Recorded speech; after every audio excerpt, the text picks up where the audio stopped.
अब विद्यालय व्यवस्थापन समिति पिटिए लगायत यहाँको अभिभावकले चाहिँ त्यसरी विद्यालय सञ्चालन गर्ने भनेर कुरा मलाई राखिरहँदा म आन्दोलनको मैदानमा भएको शिक्षक आम नेपाली शिक्षकको जीवन मरणको लडाइँमा हामी लागेका छौँ। अब त्यो भन्दै गर्दा अब यो विद्यालयका विषयमा उहाँहरूसँग अन्तर्क्रिया हुँदा विद्यालयबाट चाहिँ तपाईँहरू जानुहोस्, तपाईँहरूलाई सहयोगै गर्छौँ भन्नुभयो।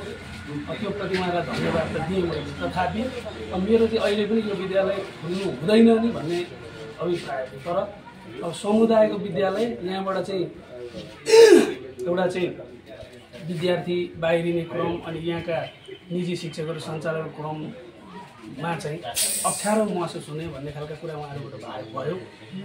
समुदायको विद्यालय समुदायले आफ्ना तवरले सञ्चालन गर्छौँ भन्ने हिसाबले कुरा आइसकेपछि म आफू र म लगायत अहिले ऐनले जसलाई भेट्छ ती शिक्षकहरूको सहभागिता रहँदैन। हामी चाहिँ अहिले पनि आन्दोलनमै छौँ र तत्कालै हामी आन्दोलनको मैदानमा उपस्थित हुन्छौँ र हाम्रो क्रियाकलाप त्यही हुन्छ। नेपाल सरकारले सम्बोधन नगरिन्जेलसम्म हामी आन्दोलनकै मैदानमा हुन्छौँ।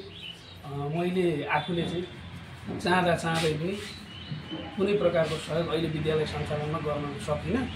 अब विद्यालय समुदायले कसरी अगाडि लान्छ उहाँहरूमै डिपेन्डेन्ट हुन्छ, उहाँहरू समुदायको प्रतिनिधि हो। मैले